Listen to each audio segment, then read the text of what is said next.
I don't think the U.S. government gives a damn about these other places. I don't think they really care if it's a liberal democracy, if it's a dictatorship. They want the right of ways. They want the military bases. They want the state to be in support of the United States. They want NATO enlargement. I don't see any reason in the world that NATO has to be on Russia's border with Ukraine. My advice to you is worry a lot about nuclear war. This is Jeffrey Sachs, a leading economist from Columbia University, and whether it's the U.S. involvement in the Russia-Ukraine war, Israel's war in Gaza, or the U.S. ramping up tensions with China, Professor Sachs has been one of the most rational voices on U.S. foreign policy. He's not afraid to say the hard part out loud, and his predictions on the Russia-Ukraine war are now coming true. Check out the latest article from Bild, one of Germany's leading newspapers, who reports that Zelensky could potentially pivot towards a ceasefire. This is a groundbreaking development in the Russia-Ukraine war, because for the past 2.5 years, the only message we've heard in Western media is that Ukraine will win this war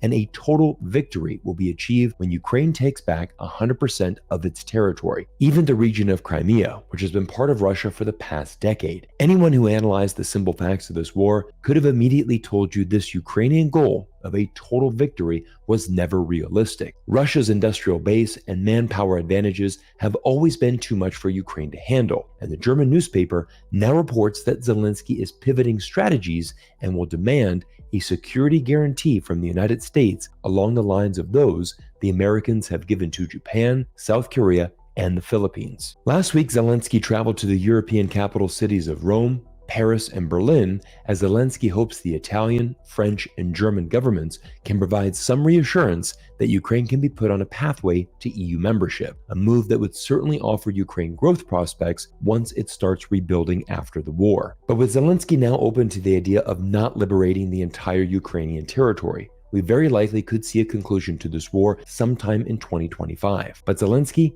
isn't the only one who is speaking the truth in Europe. Take a look at this video clip from Hungary's Prime Minister Viktor Orban, who delivered the uncomfortable truth to the EU Parliament just last week. Az a helyzet, hogy vesztésre állunk az ukrán fronton.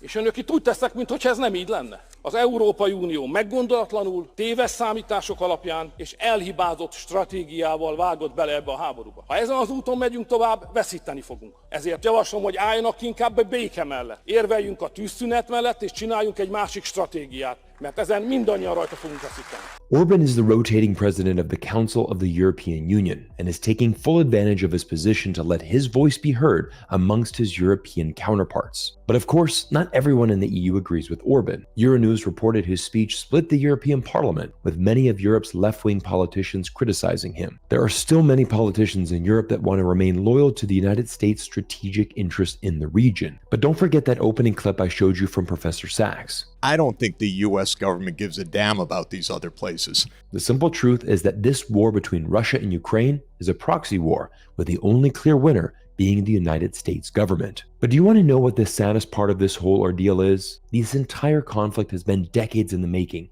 and was completely avoidable. NATO expansion eastward was a red line for the Russians, and crossing it was an unnecessary provocation. As Professor Sachs said earlier in today's video, why does NATO need to be on Russia's border? There literally is no explanation or reason for this at all. While Western media wants you to believe that an unprovoked Russia launched an attack against an innocent Ukraine, the truth is the United States has played a major role in this conflict. We simply need to take a step back in history and recount the major voices who tried to stop the US government and prevent this conflict from happening. Let's start with George Kennan, who was the former US ambassador to the Soviet Union during the height of the Cold War. George Kennan was the architect behind the Cold War strategy of containing the Soviet Union, but warned against NATO expansion in this groundbreaking 1996 New York Times article. 1 year later, George Kennan would sit down with the New York Times for another interview and said this about NATO expansion: "I think it is a tragic mistake. There was no reason for this whatsoever. No one was threatening anybody else. This expansion would make the founding fathers of this country turn over in their graves." That's quite the quote. and it reveals one of the largest problems with the US government. When experts like George Kennan speak out, their advice should be taken. George Kennan is one of the most knowledgeable Americans on Russian affairs. He knew exactly what was at stake with NATO expansion. Even the infamous former Secretary of State and political advisor Henry Kissinger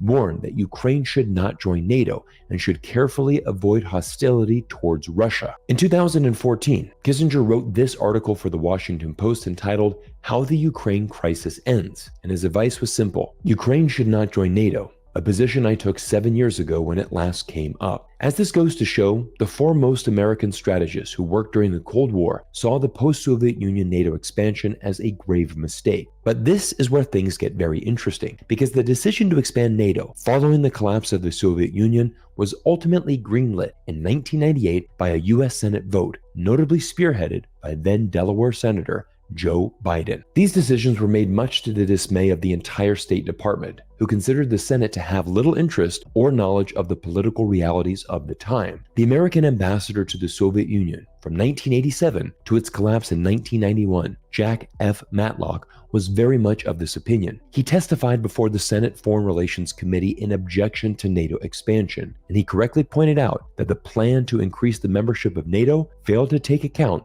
of the real international situation following the end of the Cold War, and proceeded to operate in a logic that made sense only during the Cold War. Just listen to this incredible statement from the former US ambassador. "I consider the administration's recommendation to take new members into NATO at this time misguided. If it should be approved by the United States Senate, it may well go down in history as the most profound strategic blunder made since the end of the Cold War. Far from improving the security of the United States, its allies, and the nations that wish to enter the alliance, it could well encourage a chain of events that could produce the most serious security threat to this nation since the Soviet Union collapsed. Our nuclear arsenals are capable of ending the possibility of civilization on Earth." This is honestly one of the most incredible quotes I've ever heard from a US government official. He is essentially begging the US government to do what is right for the good of the world, and for the US government to honor the commitment it gave to Gorbachev and the Russians that NATO would not expand even a single inch eastward. But what's most interesting about Jack Matlock's speech is that he received incredible support from many within the US government. In 1996, when the decision of NATO expansion was still being considered, 50 former senators, military officers, diplomats, and other prominent foreign policy figures sent this open letter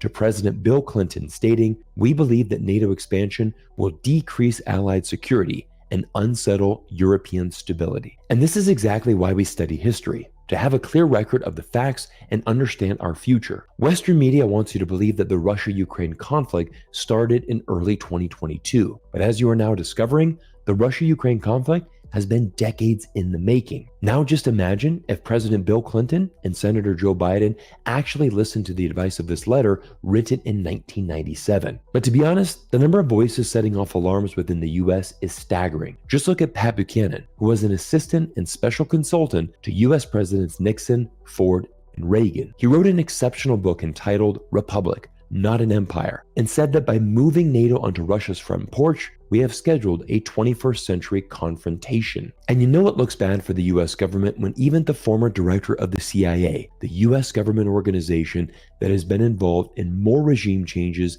and international conflicts around the world, speaks out against NATO enlargement. Here is a direct quote from the former CIA director Bill Burns, who said this back in 2008. "Ukraine's entry into NATO is the brightest of all red lines for Russia. I have yet to find anyone who views Ukraine and NATO as anything other than a direct challenge to Russian interests." To be honest, it's quite astonishing how extensive this list is. Here is a quote full of regret from Bob Gates, who served as the US Secretary of Defense from 2006 to 2011. He wrote the following in his 2015 memoirs. "Moving so quickly to expand NATO was a mistake. Trying to bring in Georgia and Ukraine into NATO was truly overreaching and an especially monumental provocation." And there you have it, ladies and gentlemen. The man in charge of the United States defense now admits directly that America's obsession with forcing Ukraine to join NATO was a direct provocation against Russia. You can clearly see that throughout the past 30 years, there has been a resounding consensus from within the US government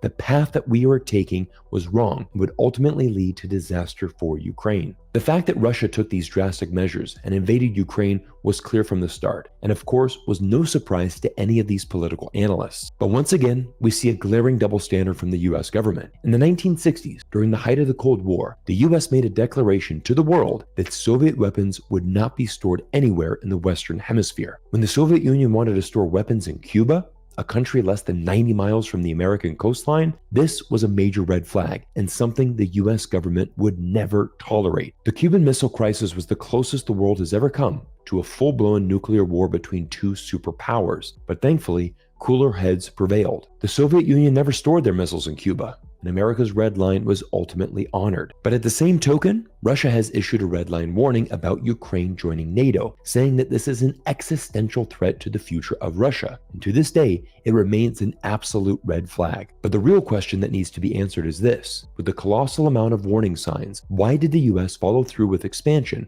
and further provocations in Ukraine? The sad reality is that political corruption and the chance to profit from the military-industrial complex is too compelling for the vast majority of US politicians. Geopolitically, Washington destabilizes and forces regime changes in many countries around the world for profit, or if that country or region isn't subservient to US strategic interests. In fact, we've even seen this play out with some of America's closest allies, including Germany. In fact, we made an entire breakdown of how the US destroyed the German economy through geopolitics, and I'll link that full video at the end of today's presentation. But the final reason Washington made this decision about forcing Ukraine into NATO was for psychological reasons. American exceptionalism, paired with a general ignorance of the reality of the world, makes for a dangerous combination. US politicians can't accept that they are no longer the sole superpower in the world and can't enforce their will without challenge. This dangerous mindset means any loss to the United States hegemon status is seen as unacceptable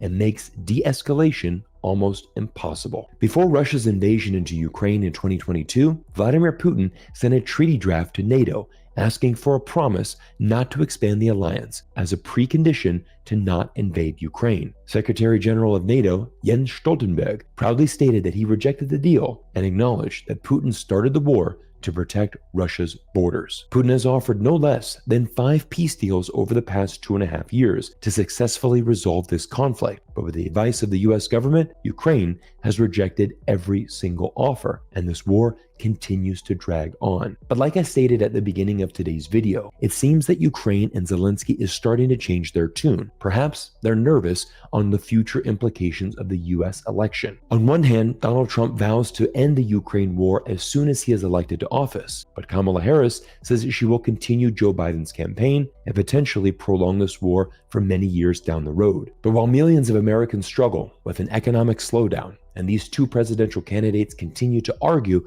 over how to end this war, billions of dollars are being wasted, and thousands of Ukrainian lives have been lost, all to protect US hegemony. But this time, it's different. Unlike the proxy wars America has fought before, this one involves a nuclear-armed superpower. And with the stakes this high, don't forget the words that I opened today's video with from Professor Jeffrey Sachs. It's time to get worried about nuclear war, and it's time for the US government to take a good hard look in the mirror and rethink its approach, because Ukraine's defeat is becoming harder and harder to ignore. Everyone, today was a very serious look into the Ukraine war, but it was an important look because we went back at the history and looked at how many voices from within the US government spoke out against this conflict. We study history because it's important to understand where the future of our world is going. Everyone, thank you so much for making it to this point of the video and spending time with me here today on YouTube. As promised, click here to watch a full breakdown of how US foreign policy has destroyed the German economy. And if you were interested in learning more about Ukraine, click here to watch a recent interview I did with a retired US Army colonel who shares his insider details into this incredible conflict. As always, thank you for your amazing support, and I look forward to seeing you all in our next video soon.